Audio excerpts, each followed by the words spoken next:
I know how it feels when someone asks you what you did today and your mind just goes blank. You want to explain your life, you want to share your day, but the words just won't come. It is frustrating to feel like a child when you are an adult with a busy, interesting life. But after this video, you will have the exact phrases to describe your daily routine from the moment you wake up to the moment you sleep. I am going to share a secret trick that native speakers use to make their routine sound natural, and it is not what you think. Welcome to English Studio. I'm Alex. And I'm Sarah, and today we are going to master your daily routine in English. This is going to be so useful. I'm pumped. This is the stuff you use every single day. Let's get into it. Before we start, if you are learning English and you want videos like this every week, hit subscribe right now. Yes, and ring the bell so you never miss a lesson. It really helps us. Okay, let's go. Scenario 1. Sarah, I am so tired today. I had to get up at 5 in the morning. Is get up the only way to say that? Ugh, I feel your pain, Alex. 5 is early. But that is a great question. We usually use two phrases, wake up and get up. Wait, are they different? Really? Yes, wake up is when your eyes open. You are not asleep anymore. But get up is when your body actually leaves the bed. Oh, I get it. So I wake up at 5, but I stay in bed for 10 minutes, and then I get up at 5:10. Exactly. That's a perfect distinction. Let's practice that first one. Say it with us. Wake up. Wake up. Now you say it. Great. Now the second part. Get up. Get up. Your turn. I love that. Sarah, what's the aha moment here? Here's the secret. In English, we don't say, I wake myself. We just say, I wake up. But if you have a loud alarm or a dog, you can say, my dog wakes me up. Wow, so the dog does the work. I like that. Exactly. If the action happens to you, someone wakes you up. Okay, scenario 2. After I finally get out of bed, I need my caffeine. I go to the kitchen and, Sarah, do I make coffee or do coffee? You definitely make coffee, Alex. We use make for food and drinks that we prepare. Got it. I make coffee, and then I eat breakfast? You can say eat breakfast, but native speakers almost always say have breakfast. Have breakfast? Like I possess it? Not exactly. We use have for meals. Have breakfast, have lunch, have dinner. It sounds very natural and smooth. That is so helpful. I always said eat lunch and felt a bit like a robot. No more robot talk. Let's practice. Say it with us. Have breakfast. Have breakfast. Again, have breakfast. Now it's your turn. Say it out loud. Brilliant. So, Sarah, what's the common mistake here? Most learners say, I have a breakfast, but we don't use a for meals. We just say, I have breakfast. No a allowed. No A, just I have breakfast. That's a huge tip. I see people make that mistake all the time. Scenario 3. Now I'm ready for the day. I need to get ready for work. I have to put on my clothes. But there's a better word, right? Yes, we say get dressed. It's one of those get phrases that beginners need to love. Get dressed. Getdressst. Get dressed. Perfect. And for the ladies, or men who like skincare, you might put on makeup. Oh, put on. Is that different from wear? Yes, this is a big one. Put on is the action, the movement. Wear is the state. You put on your shirt in the morning so that you can wear it all day. Whoa, my mind is blown. So I'm putting on my jacket right now so I can wear it to the party. Exactly right. You're a natural, Alex.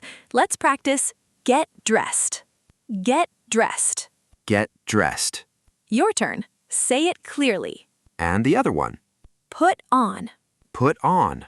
One more time for the viewers. Put on. Perfect. Now here's the aha moment. The word is dressed. It ends in ed, but it sounds like a T at the end. Dressed. Dressed. Yes, don't say dressed. Say dressed. Dressed. Get dressed. That sounds much more like a native speaker. Scenario 4. It's time to leave. I grab my keys and I go to work? You can say go to work, but many people say commute. Oh, that's a big word. Commute. Exactly. A commute is the journey between home and work. It can be by bus, by train, or by car. So if I sit in traffic for an hour, that's my commute. Yes, and we often ask, how is your commute? I would answer, my commute is terrible. Ha! That's sadly very common. Let's practice that word. It's 2 syllables. Co-mute. Co-mute. Commute. Commute. Now you. Try it. Great. One more time. Commute. Excellent. Here is your cultural tip, the aha moment. In many English-speaking cities, people don't say, I go to work by bus. They say, I take the bus. I take the bus. I take the train. I take the subway. Exactly. We use the verb take for public transportation. It makes you sound very fluent. I'm taking notes, Sarah. This is gold. Scenario 5. I am at the office. Or maybe I am working from home. I have so many things to do. I am, how do you say it, doing work? We usually say get to work. It means you are starting your tasks. And if you are very busy, you are doing tasks or checking emails. Oh, I spend all day checking emails. Me too. And when the day is finished, we don't just leave. We have a special phrase. We say finish work, or more casually, get off work. I love that. Get off work. It sounds like I am escaping. Sometimes it feels like that. What time do you get off is a very common question between friends. What time do you get off? I'm going to use that today. Let's practice the start and the end. Get to work. Get to work. Your turn. And the end of the day. Get off work. Get off work. Say it with us. Get off work. Nice. So, Sarah, what is the surprise here? The surprise is the word work. In this context, it is not a countable noun. You never say, I have many works to do. Wait, really? Really, you say, I have a lot of work, or I have many tasks, but never works. That is a huge mistake I hear all the time. I have 3 works. No, I have 3 tasks. Exactly. You're getting the hang of this. Scenario 6. I am finally home. I am tired. I want to sit on the sofa and do nothing. What is the phrase for that?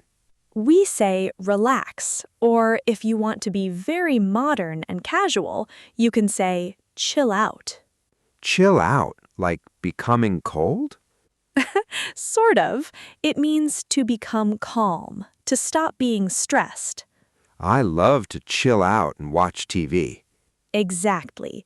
And then, before bed, you might do the dishes or tidy up. Tidy up? What is that? It means to clean a little bit, not a big, deep clean, just putting things back in their place. Oh, I definitely need to tidy up my living room. It's a mess. Let's practice these. Chill out. Chill out. Now you. And the cleaning one. Tidy up. Tidy up. Together now. Tidy up. Great. What is the aha moment for the evening routine? It is the word relax. Many learners say, I am relaxed, but that is wrong. You must say, I am relaxed with a D at the end, or I relax as a verb. So, I am relaxed on the sofa. Perfect. Or I relax by reading a book. Got it. Don't be relax, be relaxed. Okay, practice time. I'm going to fire some questions at you. I want you, yes you, watching this, to answer out loud before Sarah does. Are you ready? Let's go. Number 1. You just opened your eyes. It is 7 a.m. What did you just do? I woke up. Correct. Number 2. You're putting on your clothes. What are you doing? I am getting dressed. Yes. Number 3. You're on the bus going to the office. What is this journey called? It is my commute. You are on fire. Number 4. You're finished with your tasks for the day. You're leaving the office. You? Get off work. Perfect. Last one. You're sitting on the sofa, feeling very calm. You are? Chilling out. Ha ha! You nailed it. If you got those right, give yourself a pat on the back. That was wonderful energy, Alex. Now, let's do a power summary of everything we learned today. First, we have wake up and get up. Remember, wake up is for your eyes. Get up is for your feet hitting the floor. Love it.